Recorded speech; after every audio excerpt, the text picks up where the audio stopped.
one of my family's favorite dishes, and it's easy peasy to do. I think you'll really like it. You can do it with chicken, and I've done it with pork cutlets, just boneless little pork thin cutlets. I've done it like that too. Chicken Romano.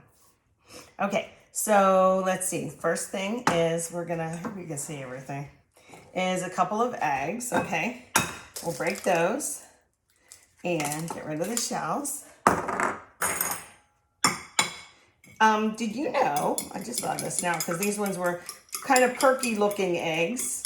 They sit up real nice and tall like that. If they're kind of flat, that means they're not as fresh.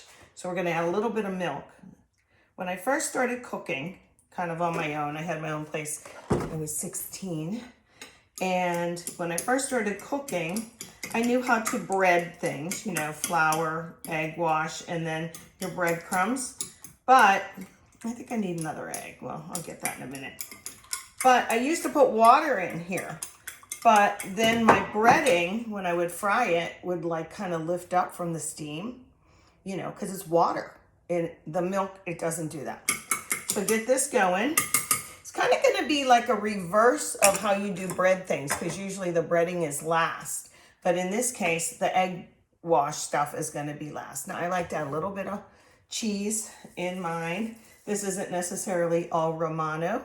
It's Parmesan and Romano. Whatever you have will work. And for this, I'm going to add a little bit of garlic salt, not too much, and a little bit of parsley. I do have fresh in there, still growing like crazy from my garden this year. It went crazy. But I'm just going to do this to show you, to demo, okay? But we have to get the chicken going. You can use any kind of chicken that you want. I have chicken breasts here, and I'm gonna trim them up just a little bit, okay? I'm gonna save these little pieces, put them in a freezer bag with the other stuff, and use it in stock or whatever like that, okay? So let's trim this up a little bit more. And of course, this is too thick, so I don't know if you can see that, but we're going to slice it down. I'll probably get 3 of these. Just be really careful. Notice when I cut this, I'm not going to go cut it like that, or I'm not going to make that noise either. But what I'm going to do is I'm just going to gently go back and forth. Okay, you don't have to go fast at this point. You just be careful. Okay, and that way I have a nice chicken cutlet. Okay, the idea is you don't want it too thick on one end and not on the other. So they might not look perfect, but sometimes you don't want another big piece. You just want a smaller piece. So this one's not going to be perfect. See, it's little. So I probably will want that one as my second piece. And then this one, you can pound it out if you want. That one little end. You can use a mallet or just do what I'm doing, right?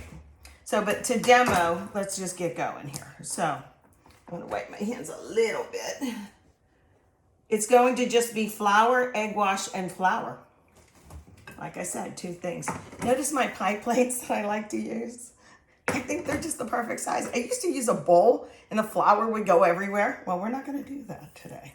So the first part is you're gonna put flour. I try and keep one hand clean, but it doesn't always work like that, no, does it? You end up with those mitts. Here's another tip. If you know you're gonna have yucky hands from breading and doing a lot of like work with chicken and stuff where you have to wash your hands all the time, I put about this much soapy water in my sink and I go over and just do that. Okay, so I am gonna get my hands yucky. I pressed in the flour pretty good. This kind of protects it and keeps it tender.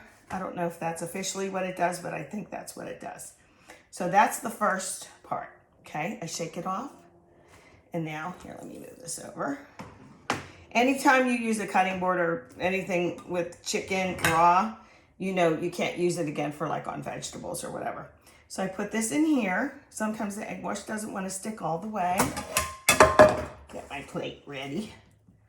Okay, and then there's egg wash on it. And now you just want to gently get a little bit more flour on, barely any. See what I did there? And that's ready to go. Let's do these ones real quick. Little flour. And then we'll go over to the stove and cook them up, okay? I'm gonna serve this with linguine, just aglio olio, if you will. Just little olive oil and garlic on the side, and just maybe some broccoli. I didn't think that far. Maybe green beans. I'll see what I have in the fridge. Okay, just like that. Very, very little bit of flour. Normally I just put this straight into the skillet, but my stove's way over there.